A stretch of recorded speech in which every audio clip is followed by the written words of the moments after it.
Assalamualaikum warahmatullahi wabarakatuh.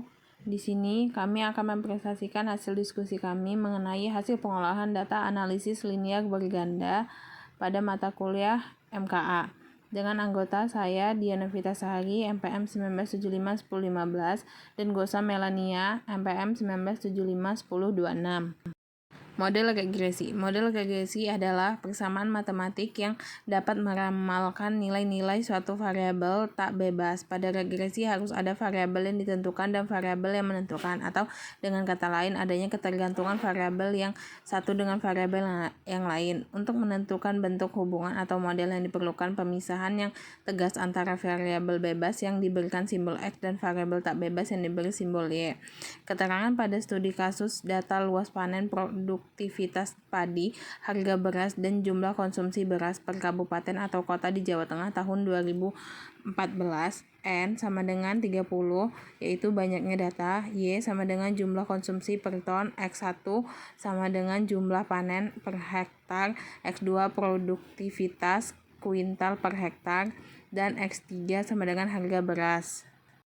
Koefisien determinasi atau R kuadrat pada intinya mengukur seberapa jauh kemampuan model dalam menerapkan variasi variabel independen. Nilai koefisien determinasi adalah 0 dan 1. Nilai R kuadrat yang diperkecil berarti kemampuan variabel-variabel independen dalam menjelaskan variasi variabel dependen amat terbatas. Dapat dilihat pada tabel model summary. Diketahui nilai koefisien determinasi atau R² adalah sebesar 0,256. Nilai R² 0,256 ini berasal dari penguadratan nilai koefisien korelasi atau R. Besarnya angka koefisien determinasi atau R² adalah 0,256 atau sama dengan 25%. Angka tersebut mengandung arti bahwa luasan panen X1, produktivitas X2, dan harga beras X3 secara simultan sama-sama berpengaruh terhadap jumlah konsumsi Y sebesar 25%, sedangkan sisa 75% dipengaruhi oleh variabel lain di luar persamaan regresi ini atau variabel tidak diteliti. Selanjutnya, persamaan regresi. Nilai linear berganda digunakan untuk menguji lebih dari satu variabel bebas terhadap satu variabel terikat. Rumus analisis linear berganda yaitu Y sama dengan A plus beta 1 X1 plus beta 2 X2 plus beta 3 X3 dikali E. Keterangannya Y itu sama dengan kinerja organisasi, A sama dengan konstanta, B1 dan B2 adalah koefisien regresi. X1, X2, X3 adalah variabel independen. E sama dengan error term, yaitu tingkatan kesalahan pendugaan dan penelitian.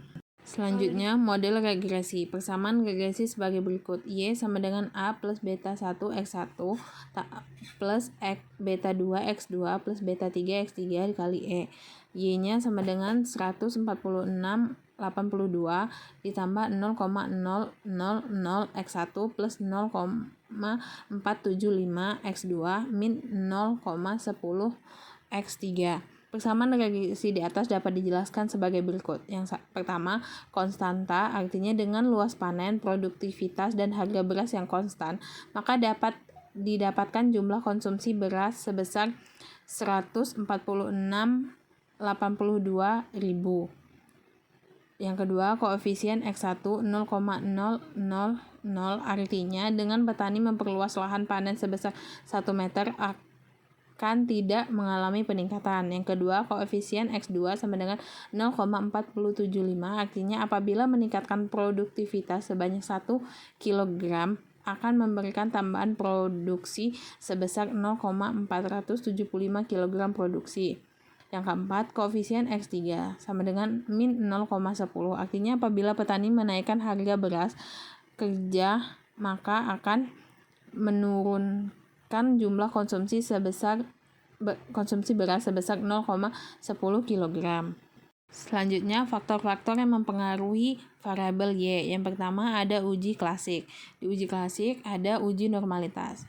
Dapat dilihat pada diagram. Berdasarkan gambar diagram di atas, dapat dilihat bahwa titik-titik mengikuti garis diagonal sehingga sebagaimana dasar pengambilan keputusan. Sehingga dapat ditarik kesimpulan uji normalitas bahwa bentuk diagram plot berikut menunjukkan bahwa data terdistribusi normal karena bentuk grafik normalitas karena mengikuti garis diagonal. Selanjutnya presentasi akan dilanjutkan oleh rekan saya, Gosa Melania.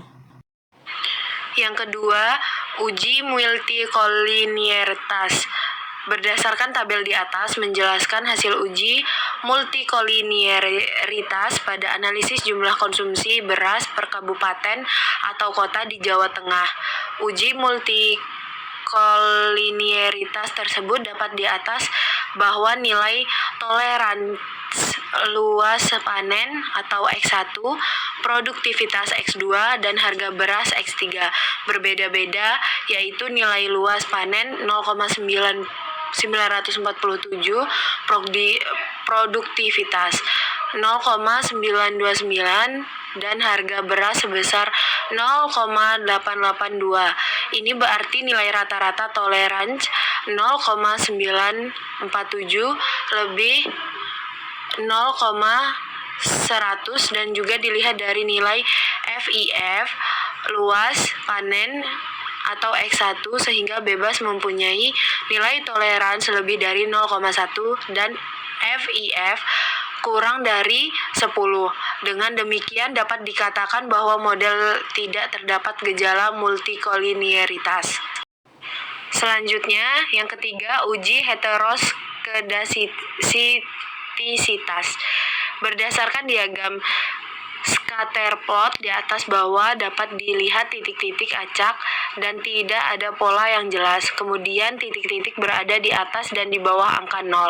Dengan demikian, dasar pengambilan keputusan dalam uji heteroskedasitisitas scatterplot menurut Imam Ghazali dapat diambil kesimpulan bahwa tidak ada gejala heteroskedasitisitas. Yang keempat, uji autokorelasi. Uji autokorelasi adalah sebuah analisis statistik yang dilakukan untuk mengetahui adakah korelasi variabel yang ada di dalam model prediksi dengan perubahan waktu. Masalah autokorelasi sering timbul pada data runtun waktu atau time series. Sering disebut juga korelasi parsial. Misalkan data pertama berkorelasi dengan data kedua berkorelasi dengan data ketiga, dan selanjutnya. Penyebab utama timbulnya autokorelasi adalah kesalahan spesifikasi. Misalkan terabaikannya suatu variabel penting atau bentuk fungsi yang tidak tepat, dan kriteria nilai DW atau Durbin-Wasson yang didapat. Yang pertama, angka D min W kurang min 2 ada autokorelasi positif.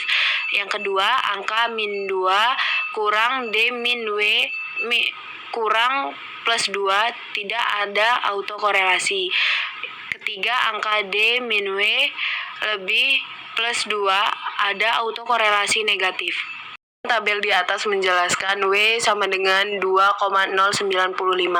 Berdasarkan kaidah keputusan uji D Durbin-Mintesson, maka dapat diketahui bahwa nilai D terletak pada range min 2 kurang D min W kurang plus 2. Kesimpulannya adalah tidak ada gejala autokorelasi. Dengan demikian, asumsi klasik sudah terpenuhi mulai dari normalitas, multikolinearitas, heteroskedasitisitas, dan autokorelasi. Kelima, uji statistika F. Uji statistik pada dasarnya menunjukkan apakah semua variabel bebas yang dimasukkan dalam model mempunyai pengaruh secara bersama-sama terhadap variabel independen. Uji pada dasarnya menunjukkan pada semua variabel independen atau bebas yang dimasukkan dalam model mempunyai pengaruh secara bersama-sama terhadap variabel dependen atau terikat. Untuk tabel ANOVA bisa dilihat pada slide PPT atau PowerPoint, dan untuk penjelasannya berdasarkan tabel di atas, nilai F hitung sebesar 2,982 dengan tingkat signifikansi 0,050. Derajat kepercayaan mencapai 0,050 atau 5%. Dengan kata lain, hipotesis alternatif atau HA diterima, yang menyatakan bahwa semua variabel independen secara serentak dan signifikan mempengaruhi variabel dependen. 6. Uji statistika T. Tujuan dari uji parsial adalah untuk mengetahui seberapa jauh pengaruh dari variabel independen atau X terhadap variabel dependen atau Y secara parsial. Pengujian hipotesis akan dilakukan dengan menggunakan tingkat signifikansi sebesar 55 dan 0,05 atau alfa sama dengan 5% atau tingkat keyakinan sebesar 0,95. Jika nilai SIG kurang 0,05 maka artinya variabel independen atau X secara parsial berpengaruh terhadap variabel independen atau Y. Berdasarkan tabel koefisien di atas bahwa nilai signifikansi luas panen X1 sebesar 0,089, ini artinya bahwa nilai signifikansi 0,089 lebih 0,05. Nilai signifikasi produktivitas atau X2 sebesar 0,398, artinya bahwa nilai signifikasi 0,398 lebih 0,05 dan nilai signifikasi harga beras sebesar 0,065, artinya bahwa signifikasi 0,065 lebih 0,05 sehingga berdasarkan pengambilan keputusan uji T parsial atau regresi linear berganda berdasarkan nilai signifikansi dapat diambil keputusan bahwa luas lahan atau X1, produktivitas X2 dan harga beras X3 tidak berpengaruh terhadap jumlah beras atau Y. Sekian presentasi yang bisa kami sampaikan, kurang lebihnya mohon maaf dan kami akhiri. Wassalamualaikum warahmatullahi wabarakatuh.